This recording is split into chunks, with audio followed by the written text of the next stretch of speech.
بسم اللہ الرحمن الرحیم۔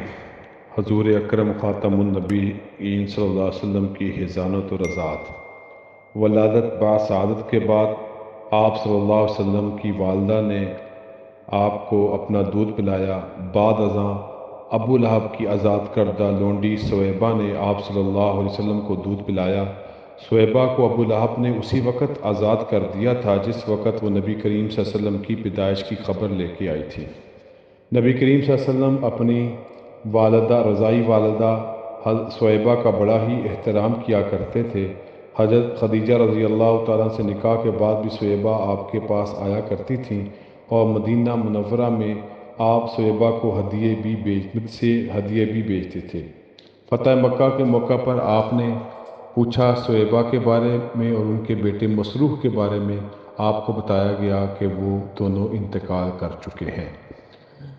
سویبہ کے بعد حلیمہ سعدیہ نے آپ صلی اللہ علیہ وسلم کو دودھ پلایا۔ عرب کا یہ دستور تھا کہ شرفاء اپنے شیر خوار بچوں کو ابتدا ہی سے دیہات میں بھیج دیتے تھے تاکہ دیہات کی صاف اور شفاف آب و ہوا میں ان کے بچوں کی نشو و نما ہو، زبان فصیح ہو، عربی کا اصلی تمدن اور عربی خصوصیات ان سے علیحدہ نہ ہو۔ اسی دستور کے مطابق ہر سال بنی سعد کی عورتیں شیر خوار بچوں کی تلاش میں مکہ مکرمہ آتیں۔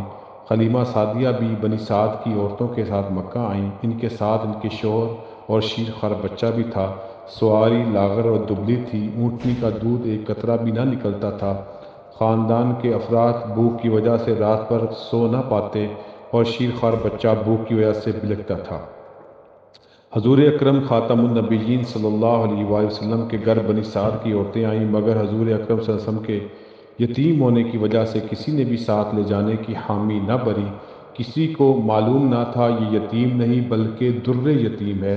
یہ مولود تو وہ ہے جس کے ہاتھوں کیسر و کسریٰ کے خزائن کی کنجیاں ہیں، اگرچہ اس کا کوئی والی یا متولی نہیں ہے، مگر در حقیقت اللہ رب العالمین جس کے ہاتھ میں بے شمار خزائن ہیں وہ اس یتیم کا والی و متولی ہے، اور اس کی پرورش و تربیت کرنے والوں کے وہم و گمان سے زائد حق الخدمت دینے والا ہے۔ سب عورتوں نے اپنے اپنے ساتھ مکہ سے شیر خوار بچے لے لیے۔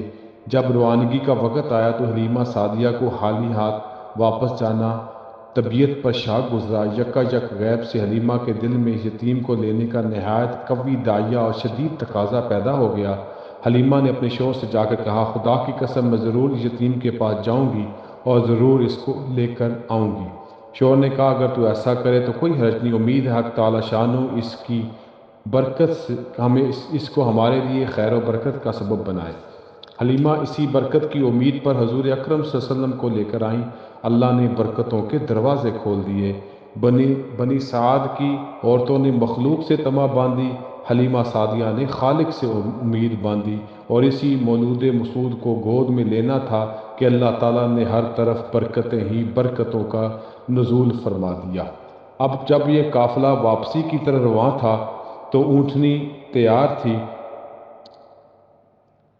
چابک مار مار کر ہنکایا جاتا تھا حضرت حلیمہ کی اونٹنی کو، مگر جب نبی اکرم صلی اللہ علیہ وسلم اس پر سوار ہوئے تو وہ ایسی دوڑ اس نے لگا دی کہ قافلے والوں کو بھی پیچھے چھوڑ دیا۔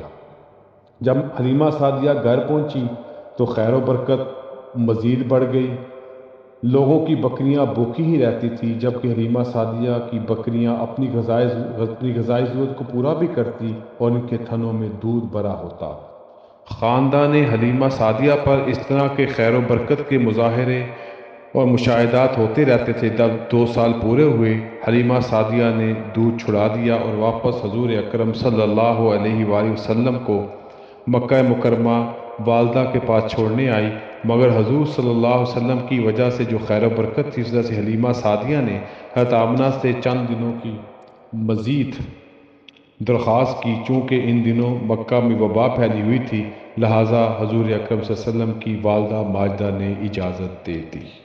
وآخر دعوانا الحمدللہ رب العالمین۔